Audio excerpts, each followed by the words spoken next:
Hello and welcome back to more Football Manager 2019 action with me, Mr. Grand 2, and the second part of our brand new save on the channel with Monaco.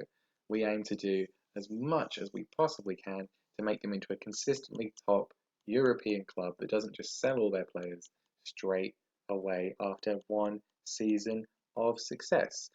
Do leave a like down below if you're excited for the new series, and make sure to subscribe to the channel so you don't miss any episodes. Well, we have made quite a few transfers since last time, mostly on the ins. Let's have a look and see. We are going to start with a player who is no longer here. We looked at him last time out in the introduction, Vinicius, not the same Real Madrid Vinicius, that's Vinicius Jr., a different Vinicius, who was here at Monaco on loan. And, well, I would just say for some reason, he looks all right. He's not great, but I have no idea why he was there, given the fact that we already have Falcao, Jovetic, Pellegrini, and Gabels, and we only play one striker anyway. It just seemed completely pointless in being here. Luckily, I was able to cancel his loan, and that's just freed up a bit of the wage budget as well to make some other signings. I felt the areas we were most lacking in were attacking midfield, central midfield, and defence, perhaps a little bit on the wings as well. So the players we brought in have addressed that while also keeping up with the philosophy of signing young players, which isn't what we're going to do exclusively, but it is something that the board do expect. So we do need to do it a reasonable amount as well.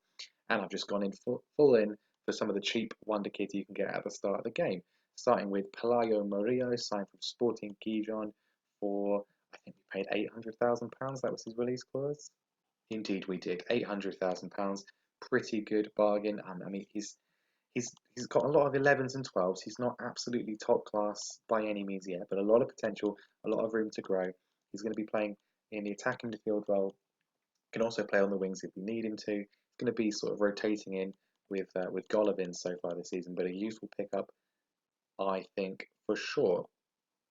We've also signed the other cheap, affordable wonder kid that you can pick up at the start of the game, and he is somebody that probably will be playing quite a lot this season.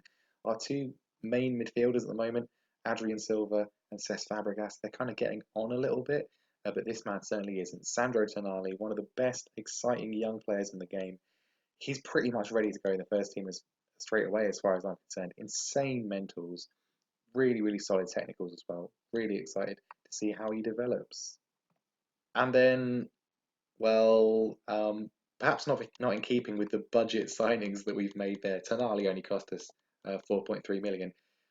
I spent a lot of money. I spent the rest of the budget pretty much on Delict. I mean, he's kind of a cliched signing, really, but realistically, I'm never going to be able to sign him again in any future YouTube series because, well, he's going to end up at Barcelona or PSG or Manchester United, and he'll never leave unless you have insane amounts of money. So I decided to get him in.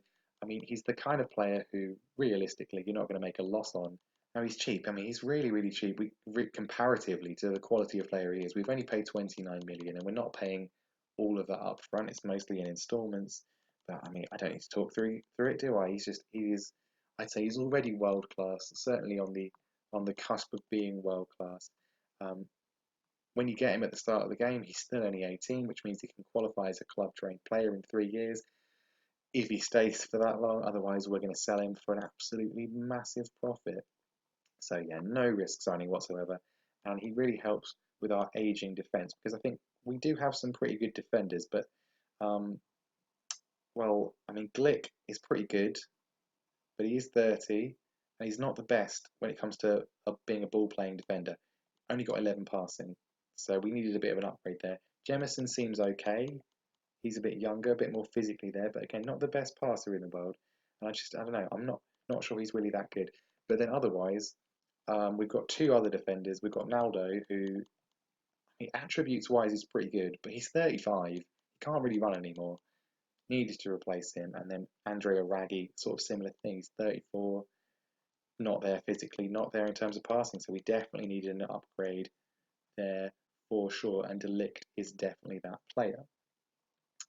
Other than that, I mean, we have agreed a deal to sign Thiago Almada from Velez for 1.9 million. He'll join next summer. We are also in negotiations to sign Jack Clark from Leeds. Again, I just think he's another cheap young player you can pick up with huge amounts of potential. and we are a little bit lacking in the wide areas. I didn't want to go out and buy a massively priced winger because, well, we have got two players who are here on loan. Oh, who are out on loan. We've got Keita Balde and Gil Diaz, who I think could do a pretty good job. So there's not really much point getting anybody else in.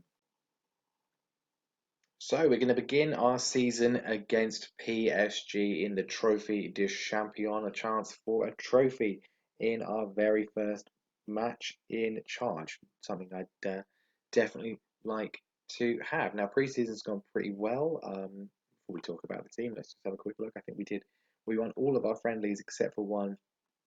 We went on a tour of Turkey. There were a lot of big wins in there. Probably the main thing to know, obviously, because a lot of players were still coming back from the World Cup, so a lot of the team didn't really play very much. But a lot of the younger players, Gabels and Pellegrini, scored quite a few goals. So they will not be getting a start today, but will certainly be playing a part as the season goes on. So this is the team we're going to be using for the Trophy de Champions against PSG today. It is PSG. They're obviously the toughest team in France. They're going to be our main rivals throughout this entire save, you would expect. So I'm going to go with our strongest lineup, or what I think is our strongest lineup. Obviously, a lot of players haven't reached match fitness yet because they've just come back from the World Cup, but we're going to play them anyway and see how they get on. Subasic is going to be in goal for us. Henriks is going to be playing on the left-hand side. He is pretty good with his left foot, even if he is more naturally a right back. And I think actually the role of an inverted wing back will suit him quite well there. Sidibe is going to be playing on the right. De Ligt is going to come straight in for his first start on the left-hand side of defence alongside Glick. Ronnie Lopez is going to be playing on the right. Gelson Martins is going to be playing on the left, with Silva and Fabregas going to be our midfield duo to start things off. Golovin is going to be playing an attacking midfield with Falcao getting the nod up front today. So a pretty formidable side from PSG. Well, I say that. I mean, they've got Maxim Choupo-Moting up front. I mean, one of the weirdest transfers in history, Maxim Choupo-Moting at PSG. Otherwise, it's pretty standard for what you'd expect for PSG at the start of the game. Well, they have signed Kevin Campbell, which is a signing they generally seem to make early on. But I think it's going to be pretty difficult. It's obviously our first match, but let's go out there, try and get a good result, even though it is PSG.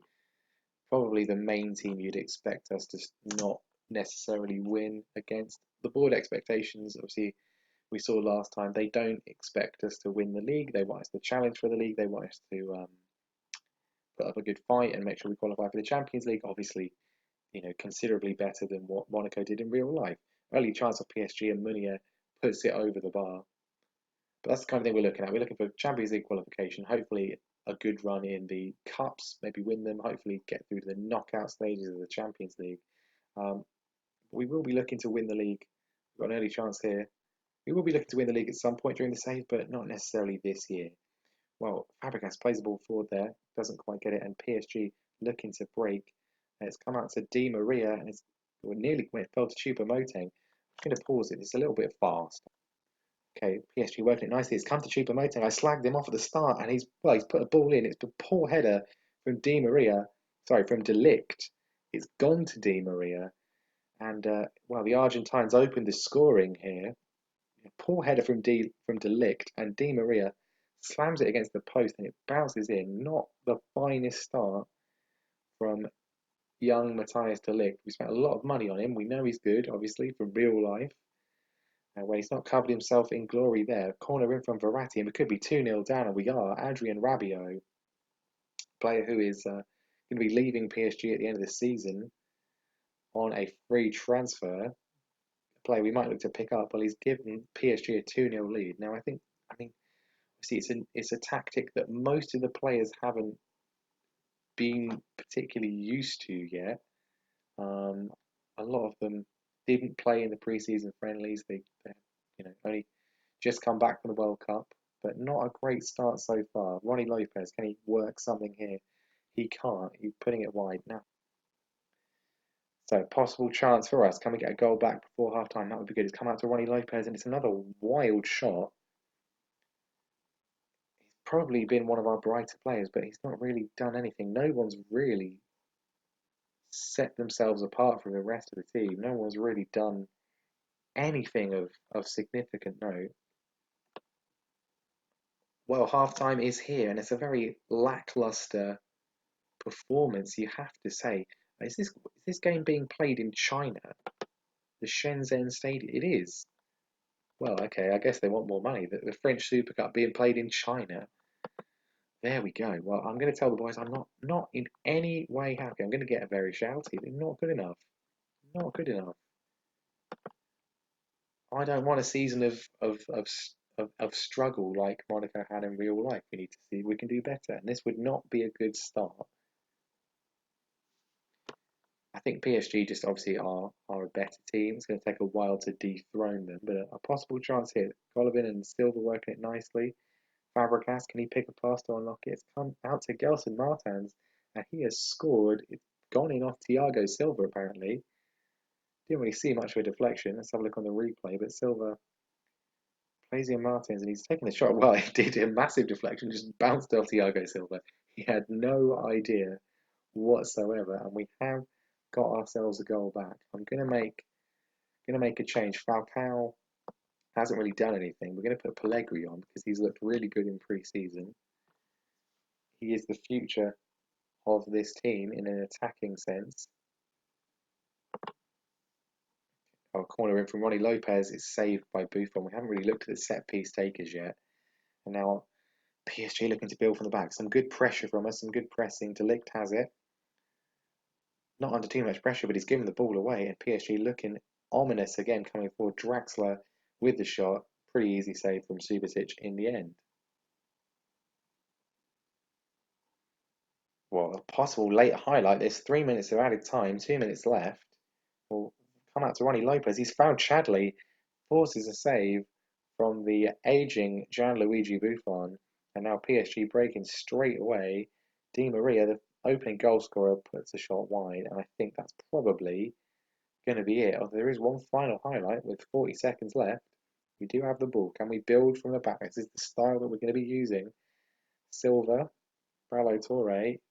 Well, it's a pretty pointless pass out and no attempt from Chadley to get it, and that is going to be that. A disappointing opening match. No first trophy here. PSG do win it, and you have to say they probably did deserve it, really. More shots on target, more shots overall, more possession. I mean, not the worst performance in the world. A 2-1 defeat to PSG isn't exactly bad. So, not the ideal start, but that is going to be the end of the episode there. Leave a like if you're excited for the new series and make sure you subscribe to the channel so you don't miss the next episode. Thank you very much for watching, and I'll see you next time.